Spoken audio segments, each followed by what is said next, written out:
ஆண்டவரே எனக்கு சாந்த குணமுள்ள ஒரு இருதயம். ஸ்பெஷலாக வாலிப தம்பியும் தங்கச்சியும் ரொம்ப கவனமாக கவனி.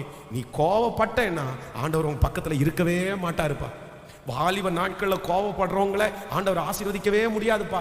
நான் சொல்றேன், கோவப்பட்டு எனக்கு முன்னாடி கத்துன வாலிப தம்பிங்க தங்கச்சிங்களை பார்த்துருக்கிறேன். அம்மா அப்பாவை அவ்வளவு கேவலமா திட்டினவங்களை பார்த்துருக்கிறேன். அவங்க வாழ்க்கை இன்னைக்கு வரைக்கும் முன்னேறலைங்க.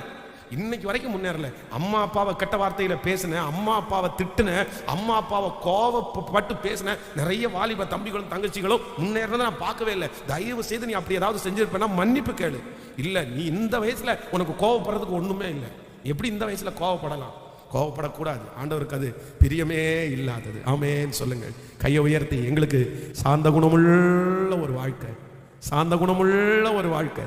ஆண்டவரே, தாவீதை சிமேயி தூசிக்கும் போது பக்கத்துல இருக்கவனுக்கே கோபம் வந்துருச்சு. ஆனா உம்முடைய பிள்ளையாகிய தாவீதுக்கு கோபம் வரவே இல்லையே.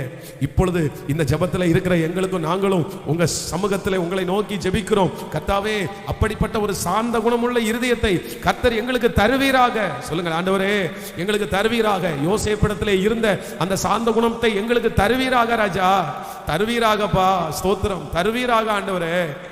எங்களுக்கு தாருமப்பா, எங்களுக்கு தாருமப்பா. ஆமென். கோபம் சில நேரத்தில் நம்மளை என்ன செய்யும்னே தெரியாம நடத்தும். அதனால ஜெபியுங்கள், கர்த்தர் செய்வார்.